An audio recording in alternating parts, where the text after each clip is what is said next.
right, y'all. Welcome to the Scott Horton Show. I am the director of the Libertarian Institute, editorial director of antiwar.com, author of the book Fool's Errand, Time to End the War in Afghanistan, and I've recorded more than 5,000 interviews going back to 2003, all of which are available at scotthorton.org. You can also sign up for the podcast feed. The full archive is also available at youtube.com/Scott Horton Show. All right, you guys. Hey, check it out. It's our old friend, Jeffrey Kaye. Welcome back to the show. Jeff, how you doing? Hey, Scott. Doing great. How are you? I'm doing great. Andy Worthington says hi. Oh, great. Hi back to him. Yeah, you got to pass highs on. You know, that's how that goes. So listen, you wrote this thing, A Real Flood of Bacteria and Germs, that's in quotes, Communications, Intelligence, and Charges of U.S. Germ Warfare during the Korean War. The Korean War? Why, I forgot all about that one. The Forgotten War. Was that important, Jeffrey Kaye? Oh, really, in many, while people often say, the modern world came out of World War II, and that was very true. The world order, if you will, that came after the incredible devastation of World War II. But in many ways, at least today, the Korean War, you could say, is equally as determinative as how our political order came out. It was during the Korean War that was the height of the McCarthy period. It was during the Korean War, which was really after World War II, in fact, the biggest war since World War II in the United States. The United States lost about 50,000 people, but it also presaged the atrocities everyone knows about Vietnam and Apocalypse Now and all of the, and the napalm. I love the smell of napalm in the morning. Well, it was napalm that devastated North Korea. They dropped there's tons and tons and tons of napalm, so much that even General MacArthur, who wanted to nuke China, thought that it was too much and disgusting. Basically the majority of North Korea was living underground or in caves. Every city was devastated. Dams, other war crimes such as dams that were bombed, that flooded fields. They tried to starve the North Koreans. I mean, they did everything they could think of. And by the way, your readers may not know, North Korea, or rather China with the North Koreans, dealt the United States its most devastating military defeat, maybe in its history, when the Chinese invaded. What happened was, Korea was. Your readers probably don't even know. That's why it's forgotten. It's not taught in schools. It's not important. These were gooks. It's a racist thing to go in and kill 3 million people in another country, and then not teach your people you even did it. I mean, that's what Nazis would do. You would expect after World War II if they had won. Yeah, that's like America and Yemen right now. Anyway, go ahead. Yeah. Oh, yeah. So the United States government had suffered tremendous defeats in the early stages of the Korean War. They were supporting the South Korea, and the Soviet Union was supporting North Korea. And the North Koreans were not, as even sometimes portrayed to this day, the puppets of the Soviet Union or the puppets of the Chinese. They were their own people. They were led by hardened guerrilla leaders who had fought the Japanese, who had fought Chiang Kai-shek's troops by helping the Mao's communist guerrillas in China during the Civil War there. They were battle-tested and hardened, and they swept aside the Republic of Korea military and took a tremendous intervention by the United States and its allies in Korea to even bring the war back to a standstill. Their dream, though, of the right wing was to take it into China. Mm-hmm. And ultimately, they kind of did. Well, not kind of. They did. They, at least not with an invasion, but by bombing China. Because the Chinese had entered the war in October, November of 1950, and they almost swept the U.S. totally off the peninsula. They were down in this. And they were warned, enclave. Weren't they? Right?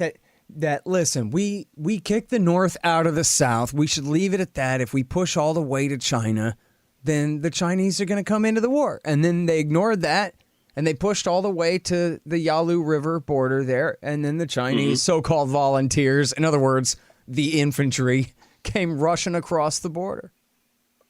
Right. It's a total self-defeat, an obvious, predictable and actually predicted effect of pushing their luck. Right. And that, however you want to think about that episode in U.S. military history, um, the documents that my article are based on are grounded right in that question, even though from my standpoint, it's a tangential, although essential question as to what was going on militarily on the ground, because that affected the decision to use biological warfare Right. by the Americans. And the other strain that I have to now weave in here, there's a couple of different tributaries, if you will, to this river of information that is I'm about to put out here, is that in China, it too had been occupied in its northern regions, Manchuria in particular, by the Japanese. Well, not just northern, some of in the coastal regions as well. And there was a vicious war that began before Pearl Harbor, began before the Nazis invaded Poland. It began, I think, around 1936 in China by the Chiang Kai-shek nationalists and the communist guerrillas against the Japanese army. And it was a vicious, also racist war in the sense that the Japanese saw themselves as superior people, and the Chinese were to be wiped out. And Japan had, in secrecy, of course, implemented a gigantic biological warfare program, which today we understand and know as Unit 731. Mm-hmm. But there were a number of different units, Units 100, Unit something like, I don't know, I can't remember, 2355, whatever. There were a number of different units and regiments dedicated to researching different kinds of biological warfare. And they did this on they did it on animals, they did it on plants, because plants are also for agriculture, because you're attacking the country's agriculture, also a target of biological warfare.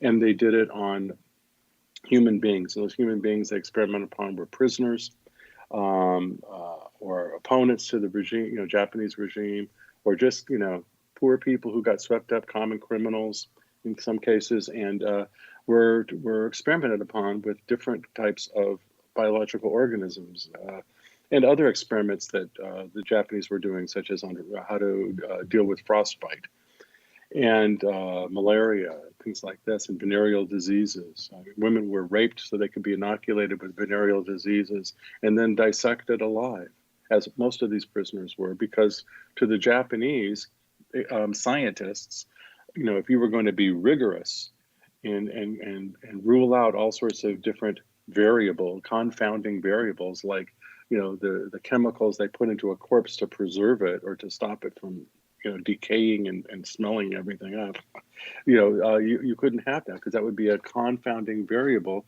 to understanding how the body was reacting, let's say, to stages of anthrax or stages of syphilis or stages of glanders or whatever disease, plague.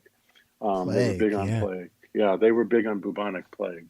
Yeah, hey, that doesn't just get a parentheses, the plague. Okay, sorry, go ahead. Yeah, one of the greatest the Black killers Death mankind had ever faced. That's right. And here they were stewing it up in huge vats, breeding millions of fleas, inoculating them with plague, and then various different types of. And then the experiments were out. That was easy to do.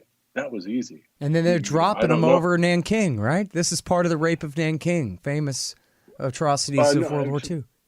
To my knowledge, it wasn't in Nanking, but it was in Manchuria, a number of different places whose names are not familiar. I'm thinking of some old documentary. I don't know. Go ahead.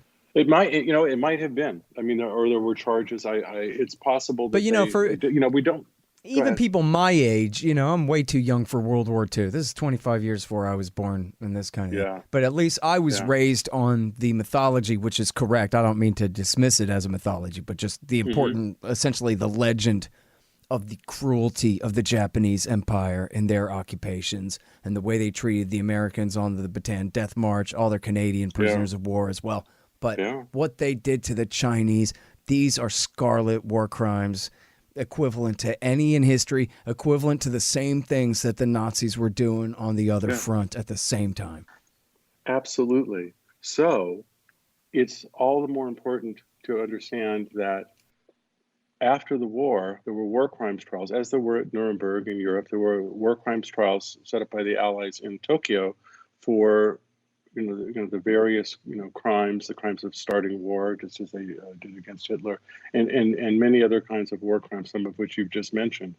But the United States, in secret, exempted the crimes of biological warfare. And by the, the best estimates coming out of China is, almost 1 million people, some hundreds of thousands anyway, died as a result of these biological warfare attacks in China. To this day, plague is a problem in Manchuria in a way that it never was before.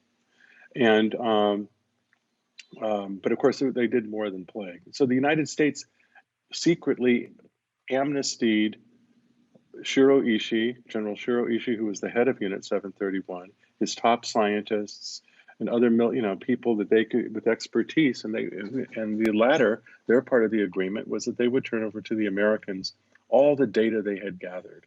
And in fact, they passed thousands of slides with smeared with the sampling from the murderous experiments they had used. And when the prisoners were done, they stuck them in crematory and burned them, thousands of them. It's so macabre, it's so dark, that it's.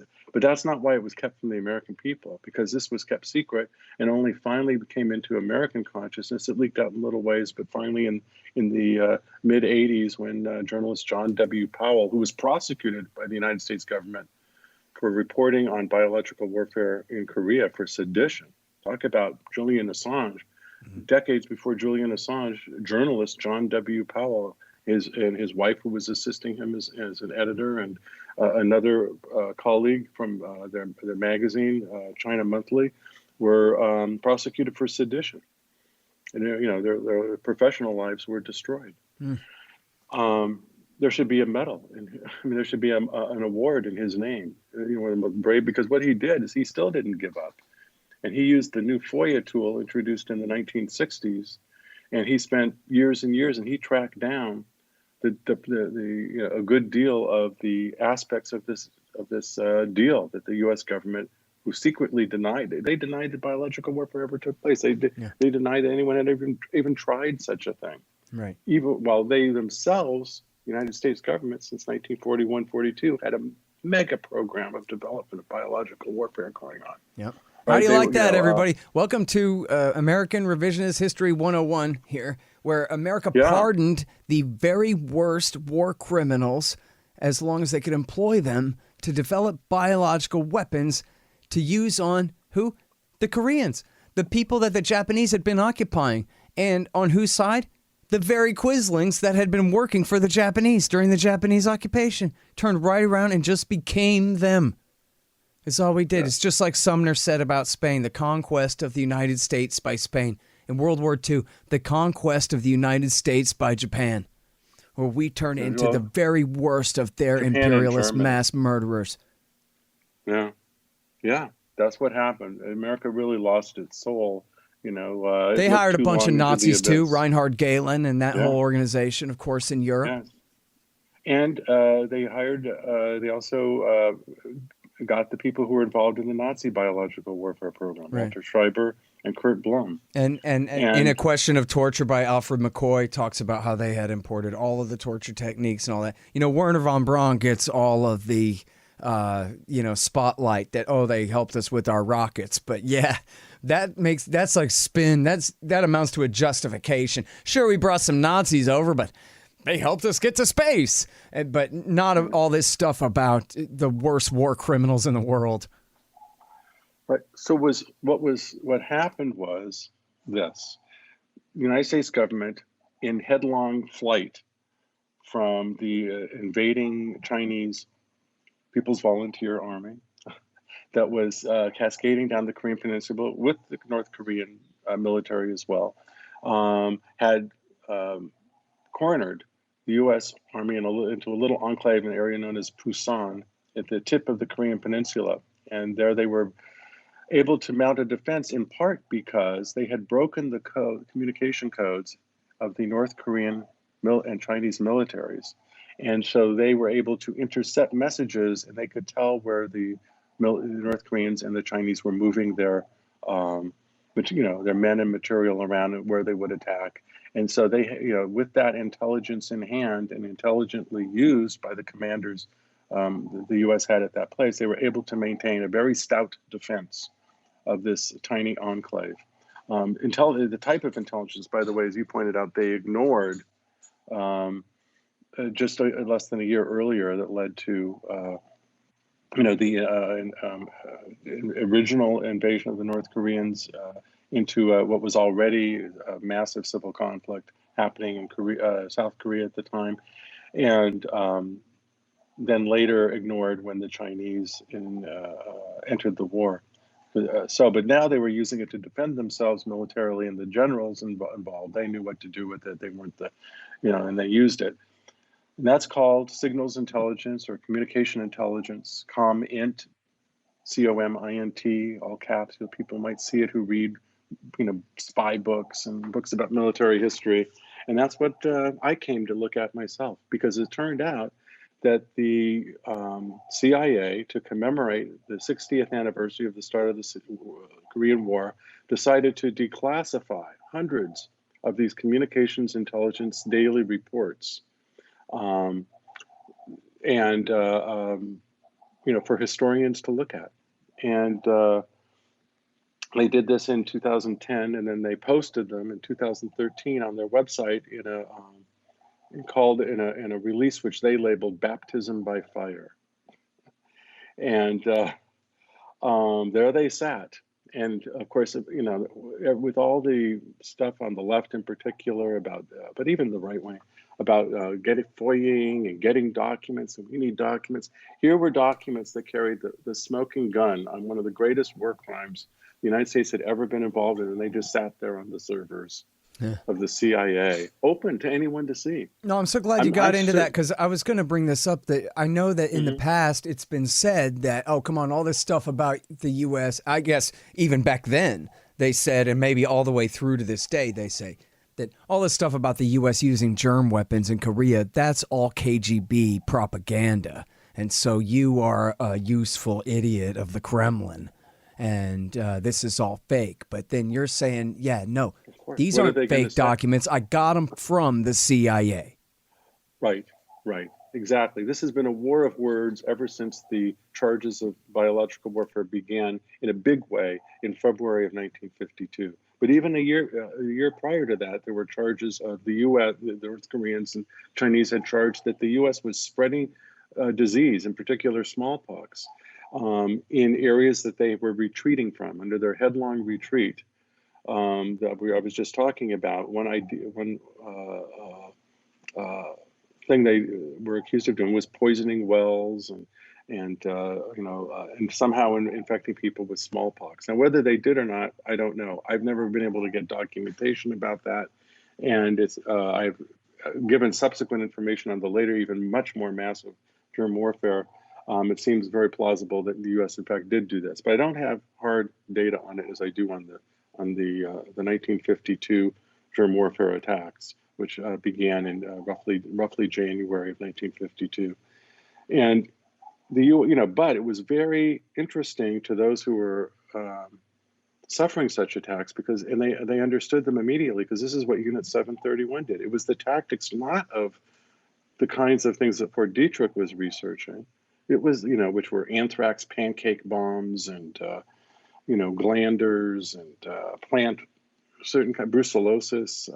This was they were using insects. They were dropping massive amount of insects. This was something that at Fort Detrick apparently they were beginning to look at, but they didn't have much expertise. Who had literally decades of expertise in it were the Japanese. Who was working with the Americans? The Japanese. And the communists in Korea and Japan, they had their own spies, contacts, working in the American government, in the Japanese government, and they were leaking things to the press, and the press was reporting how Shiro Ishii was popping up in Korea. Shiro Ishii disappears for a period of some months. Where is he? It's 1952. I'd love to have the documentation that absolutely showed, a picture of Shiro Ishii, at Fort Detrick, where he was rumored to have given lectures at one point. But whether we have the hard data, we certainly have some powerful circumstantial case that the Unit 731 personnel were behind much of the germ warfare campaign. because nobody had ever in the U.S. at Fort Detrick, so we know of anyway, unless it was really kept super secret, were using in such a massive way insects to spread plague, cholera, um, uh, anthrax, and not just insects, but feathers and pieces of paper and contaminated leaflets. You just throw a ton of contaminated material out, and you hope to spark chaos, and if not just chaos, mass death and sickness and pestilence, which will cause confusion in the rear of the armies, cause fear. I mean, look what's happened with COVID-19. Look at the chaos of not just American society, but a number of us, particularly Western societies, of how they respond when a massive outbreak of infection starts taking place in that population. So imagine that that's led some people to believe that COVID-19 was some kind of military weapon that was released. But to be honest with you, as someone who has studied how epidemics occur, at least from a biological warfare standpoint, can agree with one thing what General Shiro Ishii said, is quoted in Nicholson Baker's recent book about some of this topic. He was heard to comment. He said, "Well, epidemics are really hard to cause, at least artificially." He knows because he tried. He was a tremendous failure in, they tried to implement biological warfare against the Soviets when the Japanese were fighting them at the border, Soviet border in the late 30s, 1930s. And it just didn't work. In fact, it backfired on them, and their own troops were the ones who mostly got sick. And Ishii was demoted for a while for that failure. As far as the COVID thing, I think the best argument there was that the Chinese decided, well, hell, if we're going to get hit with this thing, let's make sure that we're not the only ones who are, or at least, in the Woodward book, it says that was the presumption on the American side from the beginning, which there could have been something to that. I don't know. Oh, really? In the Woodward book, it says they presumed from the beginning that China had spread this. Or just that they were delaying really fighting it the best they could and warning everyone else everything they needed to know because, they figured, go ahead, let everybody come in for the new year and leave again and then clamp down, Well, which is what they did. They let, millions of people come to China and then leave again for the New Year celebration right after, Well, the local officials involved in much of this and others have been punished in China. They made, there's accountability in China for making mistakes. Well, although it's kind of laughable because the United States has spent months and months and months not doing what needed to be done to stem. I mean, there's a new movie going to come out. Pot and kettle black and all of that kind of thing. But I thought that was plausible, at least as far as worst case scenario there. I didn't want to take us too far off on that path because I'm not big into demonizing China anyway. But after your listeners, hear this, I mean, no one has more experience of being attacked militarily by and know the horror of it about biological weapons than the Chinese. They were attacked by Shiro Ishii. They were occupied by the Japanese. Their own citizens were stolen off the streets and used for human experiments on biological warfare. I just don't believe it's in the Chinese almost political DNA, if you will, to use biological weapons in this form. Also, the coronaviruses do not make, from my standpoint, so as far as I can see, a very good biological weapons. They've never really been used a lot or been looked at seriously as biological weapons. In this case, there's no real target. You can't control exactly how things spread.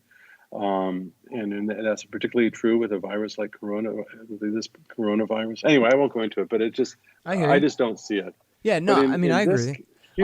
So that's another reason why people said, well, as the Korean reports began to come in from China and North Korea that the U.S. was using biological weapons, that they were dropping infected insects and other materials in various fashions on civilian population and also military, and that this was all made up, that this was a fantasy, this was propaganda, this was a hate America campaign, as they put it. In their internal documents to each other. And I think they said it to the press. It wasn't a secret. This was the thing. They're just on a hate America campaign. Why don't we, they said, if this is really happening, let's have an investigation by the United Nations. I can just see all the kind of liberals, human rights people saying, yeah, that's right. Let's Yeah. have the United Nations go in and investigate. The only problem with that was it was the United Nations that was burning North Korea down to the ground. Right. That was a UN war. It was a war under the auspices of the UN. So it was the first big UN war, yeah. Who's going to let the enemy come in? To date, it is the biggest UN war. Who's going to let the enemy come in and do an investigation, supposedly, of war crimes that the enemy is accused of conducting? It's insane. So they wanted the ICRC, the International Committee of the Red Cross, to come in. Of course, they were not really neutral either, and the communists were well aware of how the ICRC had covered for Nazi crimes at the concentration camps only a few years before. Remember, this is very, very, very recent and hot in people's memory. And so they didn't want them. And then I and scholars Stephen Endicott and Edward Hagerman, they came before me, and I followed a different trail, came to the same end, discovered that behind the scenes, the United States had no intention of doing any investigations. In fact, that's part of the circumstantial case against, for the use of biological weapons, because here we see the United States saying one thing publicly, but behind the scenes, ordering people not to cooperate with any investigation, saying behind the scenes, we don't want any, whatever we do, don't make this a reality because we don't want people to know what we're really doing there. So they didn't want any investigations. That's a canard. If you ever hear anyone say that, I mean, that should be enough to shoot them down right there. But unfortunately, these people, the cold warriors who still reign in America's political house, they have the authoritative voice, the authoritative organs, supposedly, and the ear of the New York Times and everything else to keep the narrative that was established by these murderous American military and CIA during the Korean War, and it remains to this day. And they've found or manufactured evidence that they claim is authoritative, and any other evidence is bogus and stupid. It's just sort of like, this is it. And you know what? America's historians, they say, okay, we're not going to look into this further. We're not going to. So as a result, it's very difficult to find material on this massive war crime that took place, because as the war was grinding into a stalemate, and the mighty American military was stalemated in Korea, roughly where it is today, the 38th parallel. And they wanted, there was a powerful lobby that wanted to use atomic weapons, including MacArthur, in Korea and China, and put an end to it that way, but they were afraid of the Soviets' atomic weapons. They were afraid of what that might mean, or they were afraid that the Soviets would use the opportunity to totally invade Europe, where there were very powerful, still following World War II, very powerful communist political parties that were very favorable to the Soviet Union, would have welcomed or collaborated with an invasion. It's hard to believe today, perhaps, for your listeners, but that's how it was. And that was because the only people who really fought the communists in any substantive fashion in World War II on the continent itself from the peoples were led by communist partisan guerrillas. Fought the Japanese, you meant to say, but I get you. Oh, no. Well, this was in Europe, but in Japan, the same thing. Well, yeah, it was the same thing. Yeah. Although I will say the nationalists, they did only a so-so job, but they did under Chiang Kai-shek. They fought the Japanese too. And that's right. Yeah.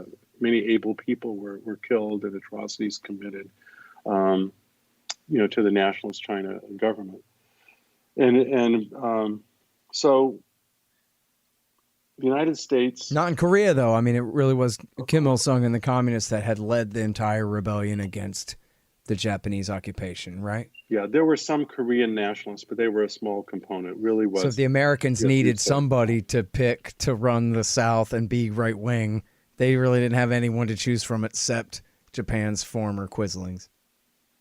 Yeah, and and their own puppets that they would put in place, and they destroyed an indigenous, prior to establishment of the North Korean government, an indigenous people's government that had sprung up in committees after Japan left. Most people don't even know this, but the United States militarily ruled.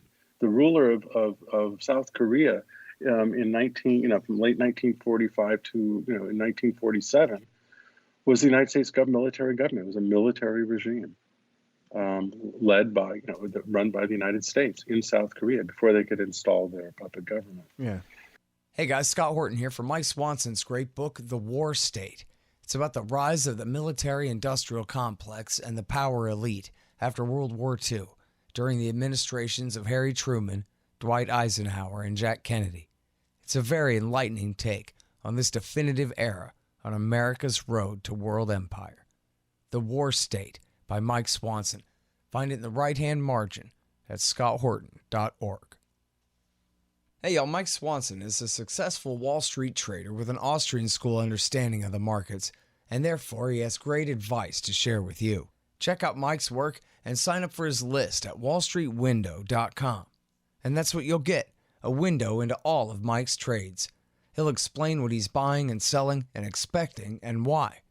I know you'll learn and earn a lot. wallstreetwindow.com. That's wallstreetwindow.com. But I wanted to bring up this one thing as like a touchstone for people to connect with this story. Something that they already know about is there's essentially now we find out it's a myth, but the story of Frank Olson, the CIA officer who committed suicide while tripping on LSD. We came to find out there's this documentary, and I'm going to ruin it for everyone. Spoiler alert, finish this interview in a couple of hours when you're done watching if you want. It's Wormwood on Netflix, and it's the story of his son who, you hear a story like that, oh yeah, the guy died, and you don't think that, oh, this ruined his son's life, and his son dedicated his entire life, sacrificed everything else in his life to solving the mystery of his father's murder. And it turns out that MK Ultra LSD experiments was the modified limited hangout. And that what really happened was he found out about this. And that was why they murdered him.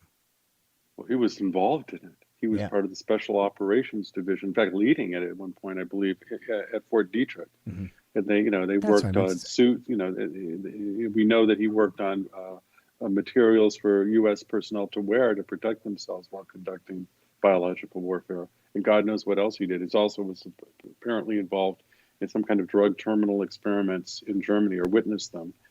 Anyway, for whatever reason, yes, it's a fascinating story. It's the Frank Olson story, and I deliberately did not include it in my article because the focus of the article was what I call smoking gun revelations.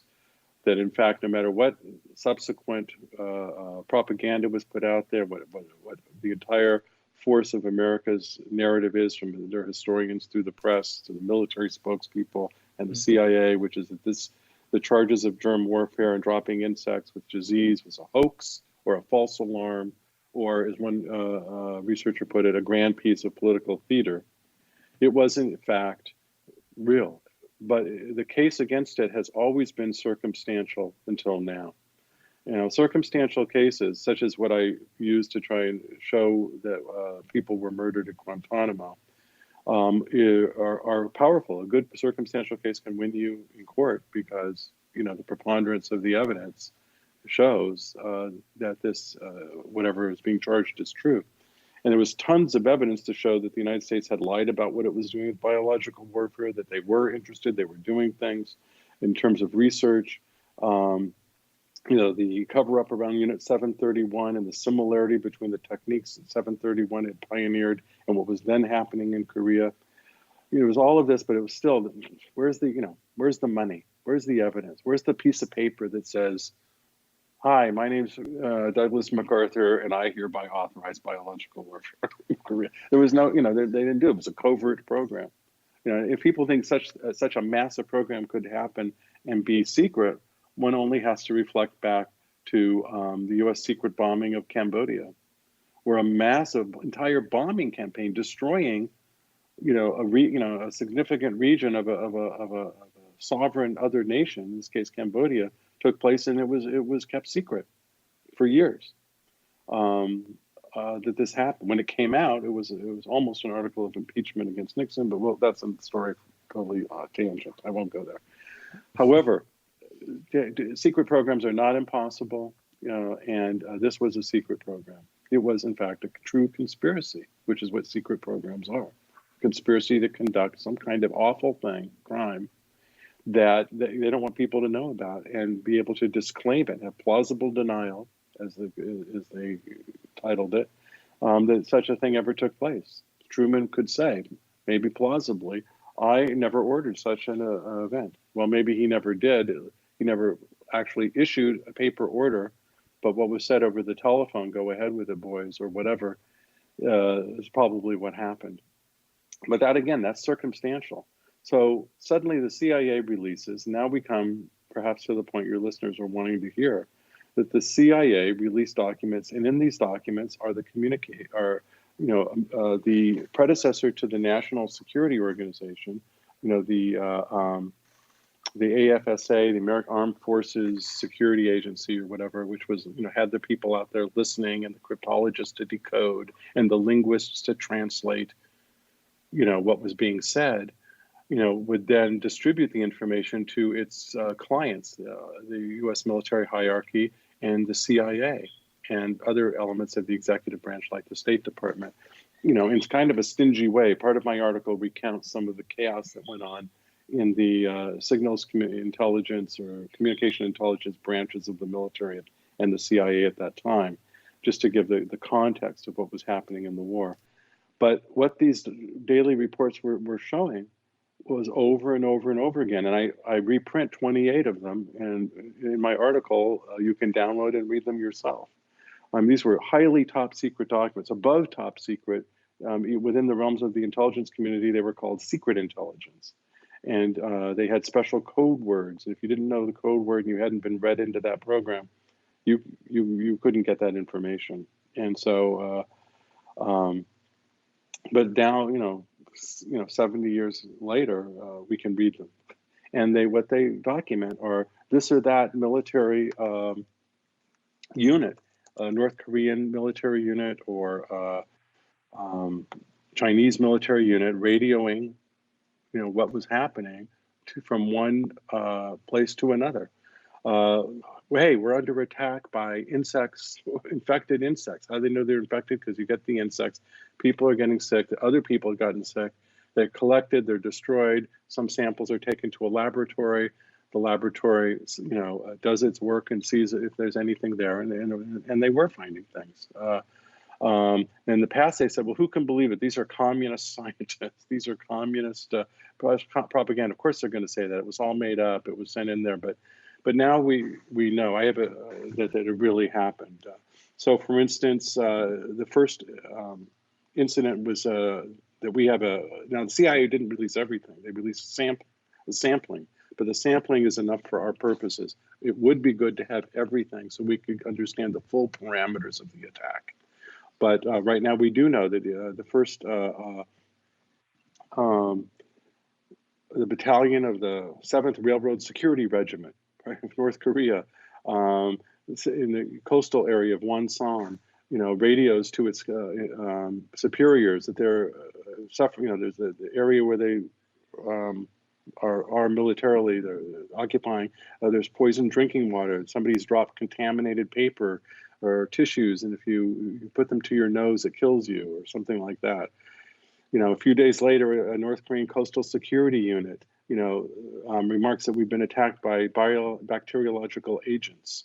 Now, these, there's not a lot of description or further, by these are very brief, radio sent or telegram or whatever sent communications from one military unit to another. They're brief, they're succinct, and they say, send DDT, right? Bacteria and insects dropped from planes, says a Chinese unit in Korea in late February.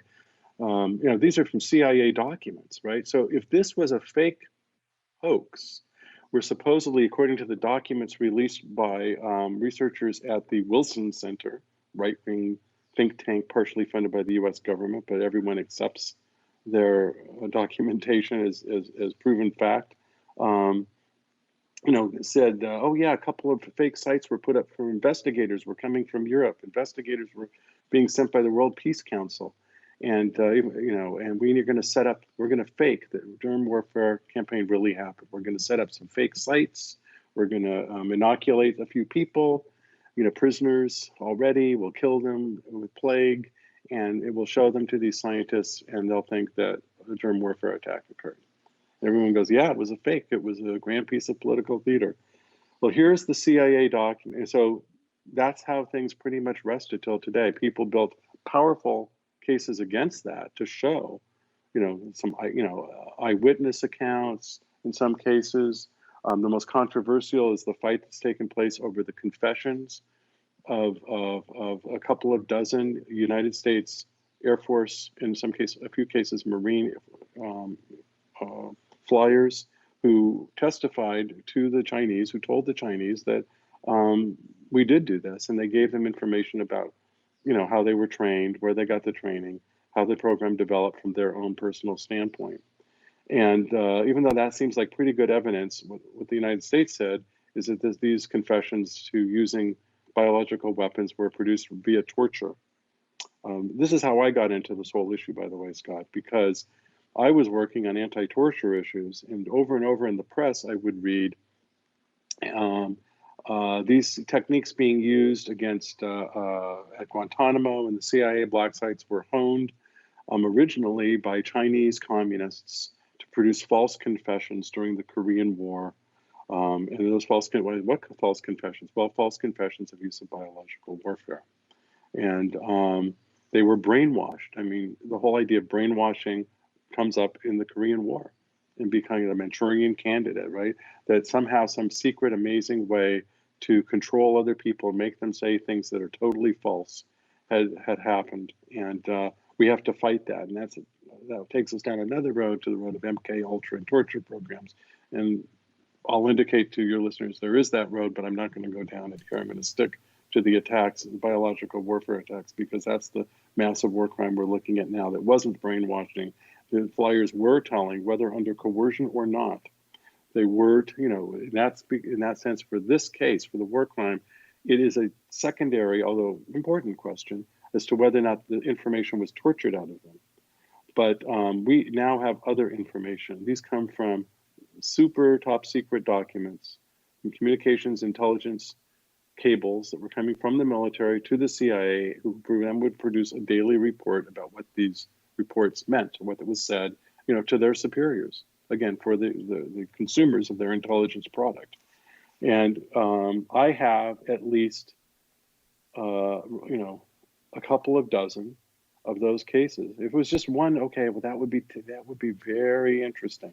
That would be, if it was just two or three, that would be very beguiling, right? But I've got already a couple of dozen of them. I lay them out in tabular form in my article, and I talk about them in the context of this this report that I released at medium.com. And what's already in this report also happens to help in falsifying claims made in other documents. These documents put out by the Wilson Center that there was, fakery used by the North Koreans, the Chinese, and the Soviets, because the material that was produced by the Wilson Center is falsified by what is actually said. We have now in a documentary format, contemporaneously from the military units, in essence, and CIA reports testifying to us from the past about what really happened. We really were attacked. Oh, so say the reports of the Cold War academia. Yeah, no, this was a fake, and there was a dispute on it in the Soviet Union, so that by January of 1953, there will be the Soviets stopped talking about this because they knew it was fake. The Chinese stopped talking about it, they claim, because they knew it was fake. The North Koreans were fed up with the whole thing, and after also by spring of 1953, they weren't going to say anything more about it. The whole thing just dropped from history, if you can believe these fake or doctored or whatever they are documents put out by the Wilson Center and assumed by the totality of American historians. And most people don't think too much about historians and what they do, but they're setting the narrative, the accepted narrative that is then picked up by the press. by reporters at the New York Times, etc., because they have the authority, right? These are authoritative statements. This was a hoax. This was a hoax. And how do we know it's a hoax? Because we have this set of documents over here, produced by the Wilson Center and its scholars like Milton Leitenberg, that say it was a hoax. It lays it all out for you. Forget it. Jeff Kaye and all these other people, they're just conspiracy theorists. But actually, the real conspiracy theorist is them. They claim that a conspiracy between these countries was used to set up a false, fake war crime. But the story is now we know for a fact we don't have to fight it with circumstantial evidence anymore. And I think it's kind of take a while for this to sink in. And I think right now they're going to do their best to try and ignore what I've written. I'm a fringe figure in the world of American politics, and there are groups of historians that are really interested in this. Do you have access to those email lists at all? I've tried my best to communicate this information to a number of historians who are involved, have been involved in these issues. But I'm not an academic, and I don't have access to many of these lists. I know there's interest. I know I'm beginning to get some kickback from the more extreme right-wing elements of the kind of anti-North Korea elements in particular. If I'm crazy, I'm a wackadoodle, these documents that I'm talking about are akin to the protocols of the elders of Zion. I mean, they're just totally falsified. Unfortunately for these people, and I don't think that's the narrative that the American government's going to stick with, because these things come from impeccable documents. The documents that say it's a hoax are very dubious. They're discovered by right-wing elements. That in the case of these Soviet documents that were discovered, you couldn't, no one has access to them. Someone saw them. They copied down what they saw on pen and pencil, and they brought it back, and then it was later translated by these right-wing group. And it was given to this right-wing Japanese newspaper that leaked them, and it's all very murky, right? And but what I have isn't murky at all. Here's the documents. I can download them. I did. I can reproduce them online. I have. I can tabulate what they say. Read through them and tabulate. What the date when something happened, what unit was reporting it, the location of where the attack was taking place, the kind of attack that was being reported, and how many people became sick or died. Now that latter one, oftentimes isn't spoken about. And in fact, it's a matter of military intelligence, how many people die in a war and from what. That's one reason it's so difficult to get casualty figures for most wars. And the Korean War was no exception at all. It's a military and strategic, if you will, and certainly tactical value to know how people are affected by the type of attack you do, right? I mean, this is taken back. They have their after intelligence meetings, and reports after, what's it called? After action report. See, I was never in the military either. So that's hampered me a little bit, because I've had to learn how the military acts and what they do. Bottom line here is that we have impeccable evidence that the United States, from reports that were taken in secret in real time, was raining down insects and other types of biological attacks on North Korean and Chinese military units in this case, with the intent, presumed intent anyway, to destabilize them, to mire them down, to stop their mobility, whatever they were trying to do, and so death and chaos. And this is a massive war crime, and that's one reason the U.S. has fought so hard for decades now to keep this from coming out. I know that the world is inundated in some respects with stories and conspiracies about crimes that have taken place. But the difference here is this. We almost came to a nuclear war a couple of years ago between North Korea and the United States, which would have drawn in probably another nuclear power, China, and possibly Russia, and thereby World War III. Every one of your listeners, I'm sure, will not disagree with me in the slightest to say that Korea is one of the major, if not the major, tripwire for World War III in the world today. Whether Trump or Biden wins this upcoming election, I say put wins in quotes. Who knows what all this means anymore? But whoever is president, whatever goes on, their attitude remains to trying to economically and socially strangle North Korea, so that the people they hope will rise up and overthrow their regime.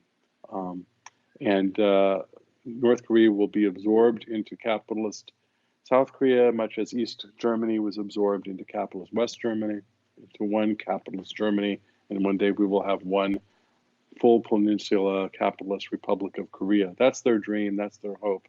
How many people die in making this dream take place? Who knows? Probably millions again. But now the Kim regime, to protect itself, have nuclear weapons, and they intend to use them if attacked. And maybe even as an ultimate bargaining chip, although the U.S. would have to show tremendous change and good faith.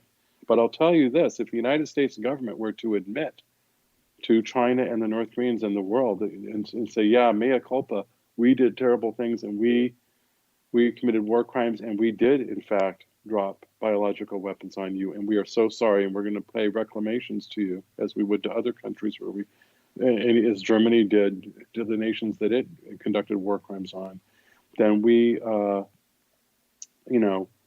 might consider denuclearization, because now things have truly changed.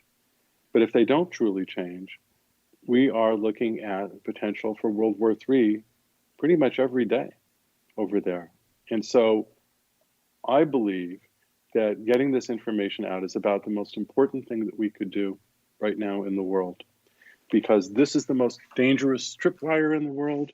The lies that have been told and the crimes that have been hidden around this are still alive today politically. That's why this is politically relevant today. That's why the Korean War is alive today. It never ended, as you know, Scott. There was an armistice, but there was no peace treaty. There was no official peace. There was just an agreement to stand down where you were in place at the moment, exchange some prisoners, and that was it. The state of war, it never ended. And we need to end that state of war. The United States needs to recognize diplomatically the government of North Korea after 70 years, and to own up to its crimes. If the North Korean government wants to own up to whatever crimes it committed as well, that's fine. And the Republic of Korea, and get everything out there. But it's very important. And I'm just one guy, and I don't have the connections, sad to say, although I have some in the press. But I'll tell you, I'm getting shut out on this more than anything I've ever done, with the exception of the suicides at Guantanamo. Now, I have to thank you, Scott, and some other people on kind of the independent media, whatever you want to call it, that are out there talking to people and getting out aspects of the news and what's going on in our world that you just don't get in the mainstream media at all. So that's vital, and I'm truly appreciative for the opportunity to talk about this and to spread this information. But what I've given here, and I've worked on it, to be honest, your readers and I worked on it really for a period of years.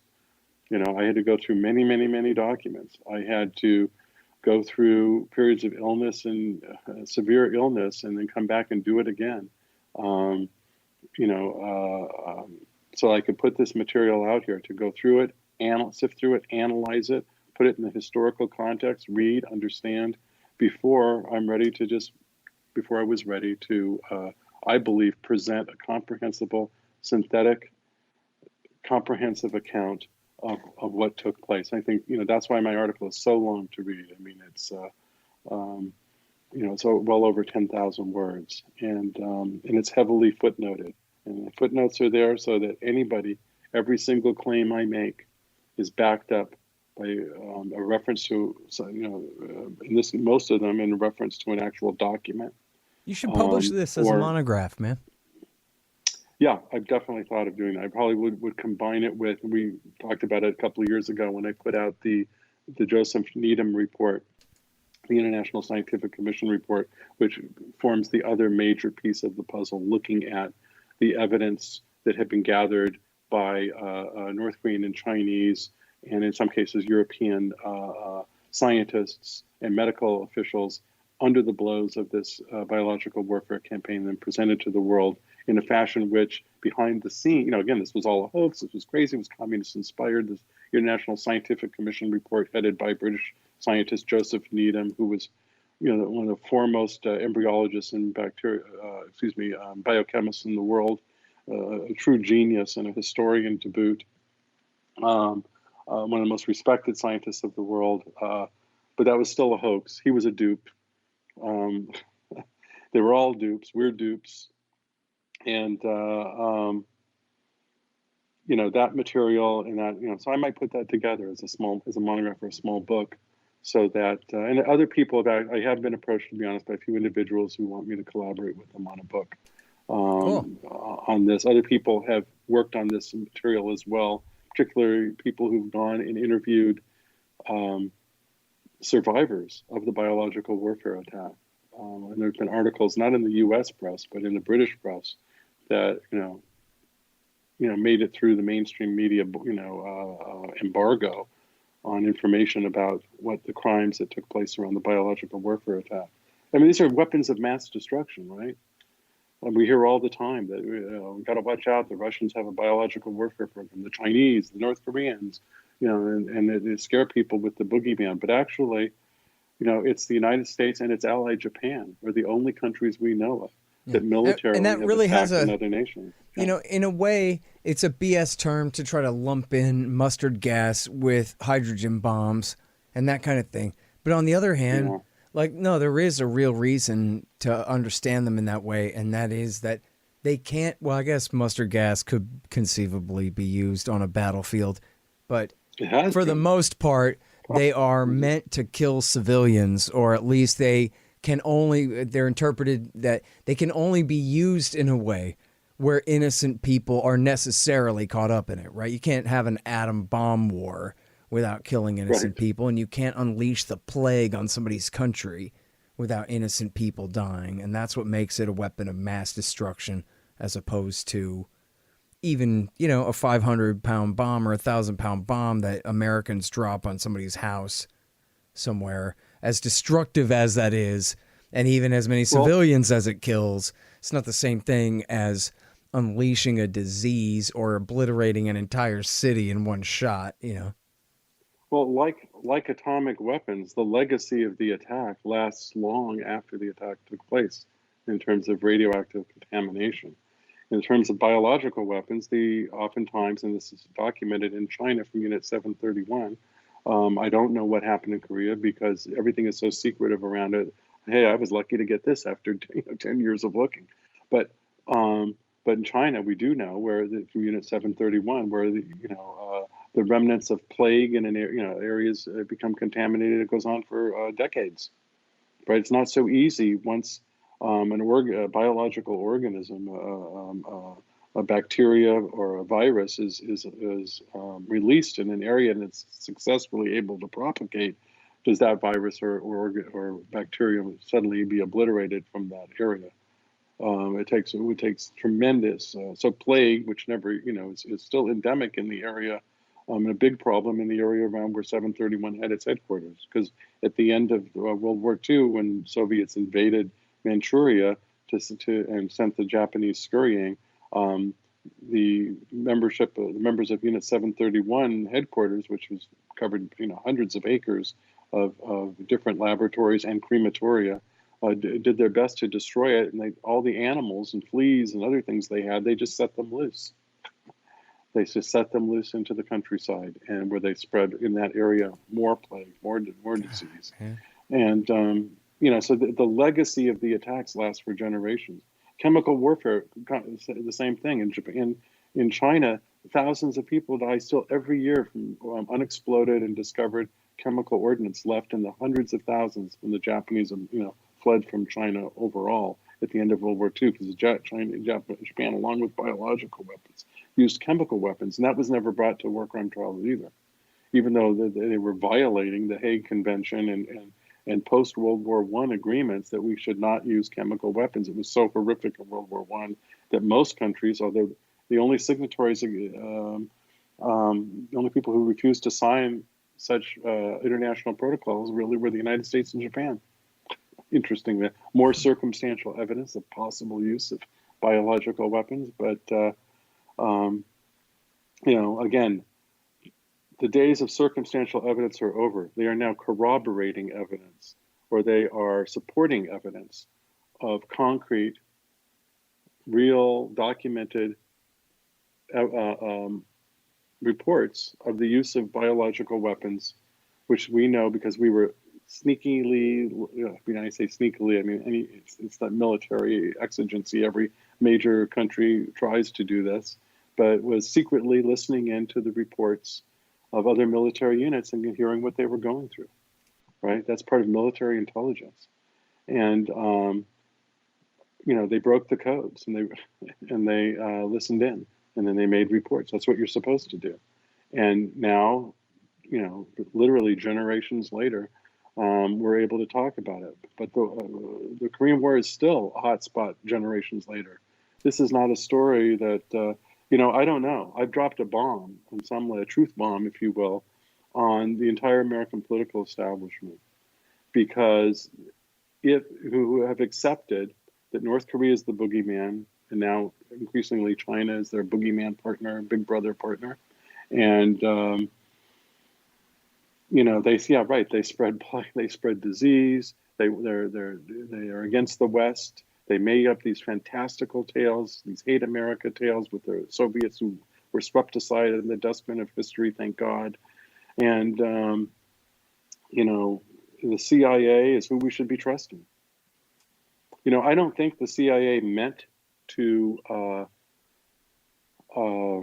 release this material in such a fashion. That's why they didn't release that much of it. Again, out of the roughly 1,300 or so, whatever it is, documents that they released in this baptism by fire release, only, I found, sifting through them, only about a little more than about 2.5 dozen of them mentioned biological warfare and the charges at all.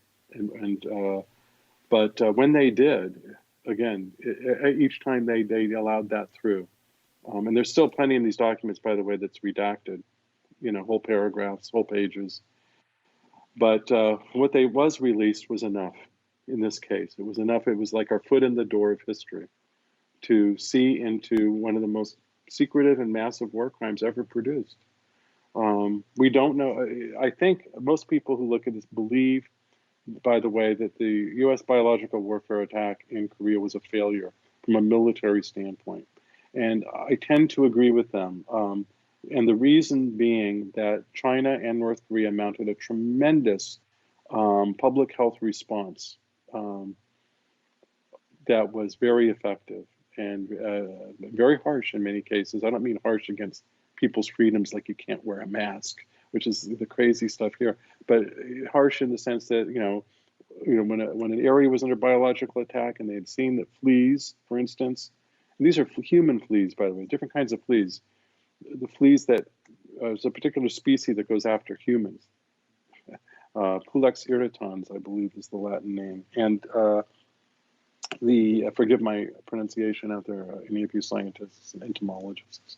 And anyway, but fleas and other fleas can carry plague, and fleas on rats, fleas on dogs and cats. So they would hunt down and kill all the rats, and then sad to say, they would kill all the dogs and cats too.